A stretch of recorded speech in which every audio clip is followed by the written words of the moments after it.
आज का टॉपिक है हमारा provision for bad debits. Provision for bad debits क्या होते हैं? देखिए, बिज़नेस में हम जब किसी भी कंपनी को सामान को सेल किया जाता है तो हमें वहाँ पे दो टाइप का सेल करना होता है। एक तो हम कैश सेल करते हैं जिसमें हमें कस्टमर से तुरंत नकद पैसा मिल जाता है, तो ये वो कंडीशन होती है जब हमें तुरंत पैसा मिल जाता है। और दूसरा कंडीशन होती है हमारी क्रेडिट की। क्रेडिट का मतलब होता है जब किसी भी कंपनी को हम उधार देते हैं, और ये वो कंपनियाँ होती हैं जिनसे जो हमसे बड़ी मात्रा में सामान को ले रही होती हैं, तो इनको हमेशा सामान को उधार देना होता है। अब जब इनको हम सामान को उधार देते हैं तो इसमें दो टाइप के कस्टमर बनते हैं, एक गुड कस्टमर बनते हैं और एक बैड कस्टमर बनते हैं। गुड कस्टमर्स का मतलब वो कस्टमर्स होते हैं जो हमें जितना भी हम उनका सामान सेल करते हैं उसमें से हमें पूरा पेमेंट वो दे के चले जाते हैं। और बैड कस्टमर का मतलब वो कस्टमर्स होते हैं जो हमारा पूरा ही पैसा नहीं देते हैं, यानी अगर हमने कोई सामान उनको बेचा हुआ है तो उसमें से बिल्कुल पैसे देने से मना कर देते हैं कि भाई हम पैसा नहीं दे पाएंगे, तो वो हमारे बैड कस्टमर चले जाते हैं। तो यहाँ पर बैड कस्टमर की कंडीशन में तो हमें 100% का लॉस हो जाता है, पूरा पैसा हमारा डूब जाता है। जबकि गुड कस्टमर की कंडीशन में भी कई बार कुछ पैसा हमें नहीं मिल पाता है, लेकिन डाउट होता है उस पर कि शायद वो पैसा मिल जाएगा। जैसे मान लो कि आपने 1 लाख रुपए का सामान बेचा हुआ किसी को, और 1 लाख रुपए के सामान में आपने ये मान के चलना है कि अब 1 लाख रुपए के सामान में से आपको 95,000, 96,000 या 99,000 तक अमाउंट आ जा रहा है, और कुछ पैसा उसमें से आपको उसमें से भी नहीं दे पा रहे कस्टमर्स। तो उन कैसे कस्टमर्स के लिए हमें एक अपने पास रिजर्व बनाना पड़ता है, जिसको हम बोलते हैं प्रोविज़न फॉर डाउटफुल डेबिट्स। यानी इस कस्टमर गुड कस्टमर की कंडीशन में हो ये रहा है कि यहाँ पर हमें कस्टमर से सारा पैसा नहीं आ रहा है।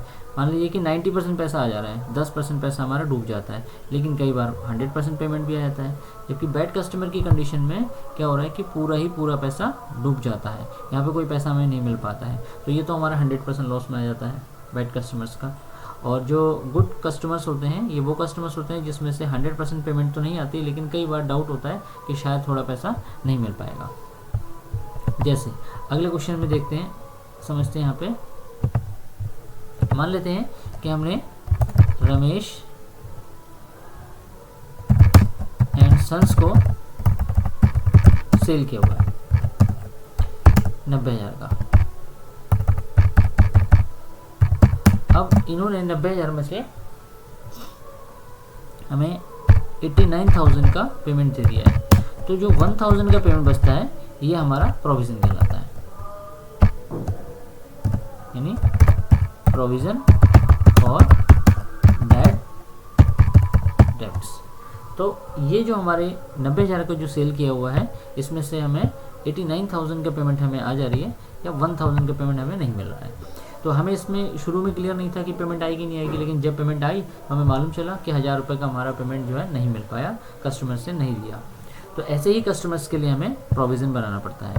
प्रोविज़न का मतलब होता है आपका जो प्रॉफिट होता है उसमें से आप कुछ % पैसा एक्स्ट्रा लेके रख लेते हैं कि भाई पैसा अगर हमें नहीं मिलता है तो अपना प्रॉफिट को हम वैसे ही कम कर लेंगे, तो वही हमारा प्रोविज़न कहलाता है। तो इसको टैली में कैसे करेंगे? देखिए, जो कैश कस्टमर होता है वहाँ तो तुरंत पेमेंट आ जाता है, यहाँ पे कैश कस्टमर की कंडीशन में नहीं बनता, ये केवल क्रेडिट कंडीशन में ही बनता है जब आप सामान को उधार बेच रहे हैं, जिसमें आपके गुड और बैड कस्टमर बनेंगे। तो इनको टैली में कैसे करेंगे, इसको देखने के लिए टैली प्राइम में आते हैं।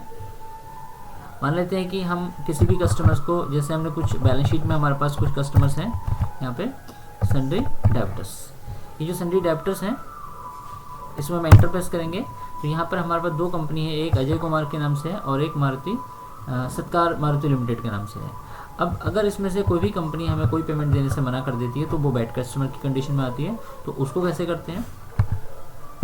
उसको करने के लिए आपको अकाउंटिंग वाउचर में जाना है और फंक्शन 7 में प्रेस करना है। फंक्शन 7 को, इस टाइप की जितनी भी एंट्रीज होती हैं वो फंक्शन 7 में करी जाती हैं, क्योंकि अब जो हमारा पेमेंट है मिल नहीं रहा है, किसी भी कंपनी से पूरी तरीके से डूब जा रहा है, तो उसकी एंट्री कैसे करेंगे? तो यहाँ पे आपको क्रिएट करना होता है और यहाँ पे लिखेंगे बैड डेबिटर्स अकाउंट, और ये हमारे लिए एक तरीके का नुकसान होता है, तो इसको आप इनडायरेक्ट एक्सपेंसेस के ग्रुप में डालेंगे, इसको सेव कर लेंगे।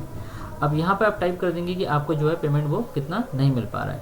तो अब हम यहाँ से बैलेंस शीट में जाके देखेंगे पहले जो हमारे कस्टमर से जो हमें पेमेंट नहीं दे पा रहा है उससे कितनी पेमेंट आनी है। तो हम यहाँ पे Alt G कर लेते हैं एक बार और यहाँ बैलेंस शीट में चले जाते हैं, बैलेंस शीट में, और यहाँ से Alt F1 करके हम अपने कस्टमर्स की डिटेल देख लेते हैं। जैसे 5,71,200 रुपये, मान लेते हैं कि ये जो सत्कार मारुति लिमिटेड है ये पेमेंट हमें नहीं दे रहे हैं 5,71,200 रुपये की, तो ये हमारे बैड डेबिट्स हो गए। तो यहाँ पे हम लग देंगे 5,71,200 रुपये। एंटर प्रेस करेंगे और यहाँ पे अपने कस्टमर्स का नाम ले लेंगे, ये हो गया। तो ये हमारा हो गया पूरी तरीके से पैसा डूबा हुआ, इसको तो बोलते हैं बैड डेबिट्स। ये तो हमारा 100% लॉस हो रहा है, एंटर कर दिया। कुछ हमारे पास बैलेंस शीट ऐसी हैं जिसमें कुछ कस्टमर्स ऐसे हैं जो हमें पेमेंट तो दे रहे हैं, लेकिन उसमें से हमें लग रहा है कि कुछ पेमेंट जो है हमारी नहीं आ रही। जैसे 2,70,58,116 रुपये 80 पैसे का पेमेंट है। मान लेते हैं कि इसमें से 2,70,58,000 रुपये पेमेंट आ जा रही है, लास्ट में 216 रुपये 80 पैसे हमें नहीं मिल पा रहे हैं। तो उस कंडीशन में हमें क्या करना पड़ेगा, 116 रुपये से हमें प्रोविज़न बनाना पड़ेगा। या कुछ परसेंट का होता है कंपनी का कि 2% कस्टमर्स नहीं मिल पाएंगे तो उसका प्रोविज़न बना लेंगे।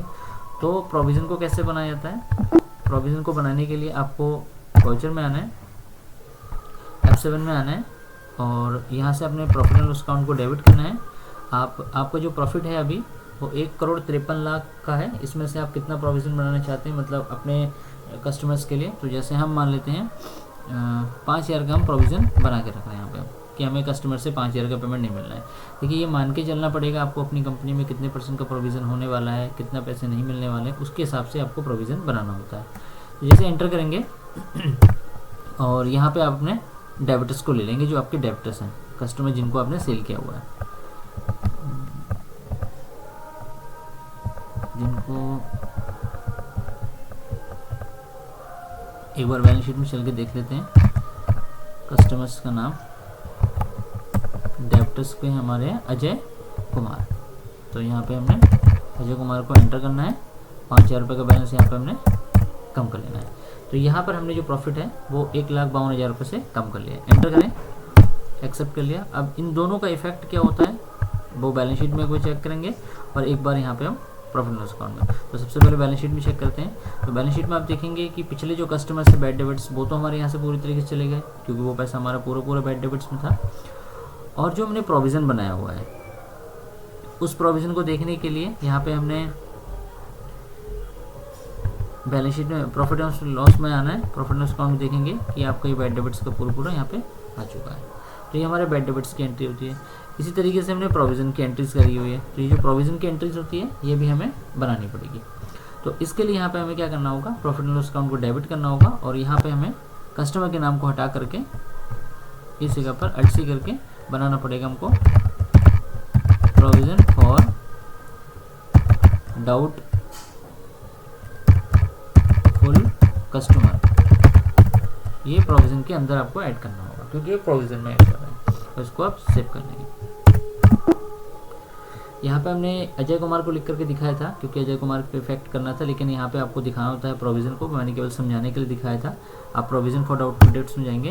अब जब आप यहाँ पे बैलेंस शीट चेक करेंगे, Alt +F1 करेंगे, तो अब देखिए कस्टमर्स को यहाँ पे है ही हमारे 2,70,058 2 करोड़ के, और यहाँ पे आपको जो है प्रोविज़न इस जगह पर आपका आ चुका है, यानी आपका प्रॉफिट 5,000 रुपये से कम हो जाएगा।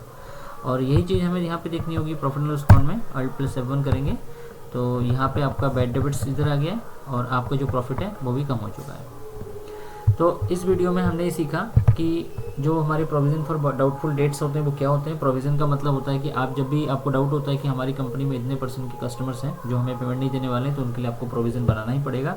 हाँ, अब इसको कितना बनाना है, कंपनी कितने % लगानी है, तो वो आपकी कंपनी के जो पॉलिसी है उसके हिसाब से आपको प्रोविज़न बनाना पड़ता है। जबकि कैश की कंडीशन में ये नहीं होता है क्योंकि वहाँ तुरंत पैसा मिल जाता है। क्रेडिट की कंडीशन में ही यहाँ पे ऐसा होता है। तो ये समझ में आया होगा कि प्रोविज़न फॉर बैड डेट्स क्या होते हैं। और अगले वीडियो में हम समझेंगे अगर इन प्रोविज़न फॉर बैड डेट्स से कभी हमें पैसे की रिकवरी हो जाती है, कि जैसे हमने प्रोविज़न बनाया हुआ है यहाँ पे 5,000 रुपये का, ये 5,000 रुपये का हमने प्रोविज़न बनाया, जो हम ये मान के चले कि हमारा प्रॉफिट कम कर लिया जाए, शायद ये पैसा हमें नहीं मिलने वाला है।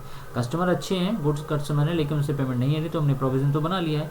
लेकिन अगर बाद में पैसा मिल जाता है तो उनके लिए हमें रिकवरी की एक एंट्री और करनी पड़ेगी। तो उसको रिकवरी की एंट्री करने के लिए क्या करना होगा, आपको फिर वाउचर में जाना होगा।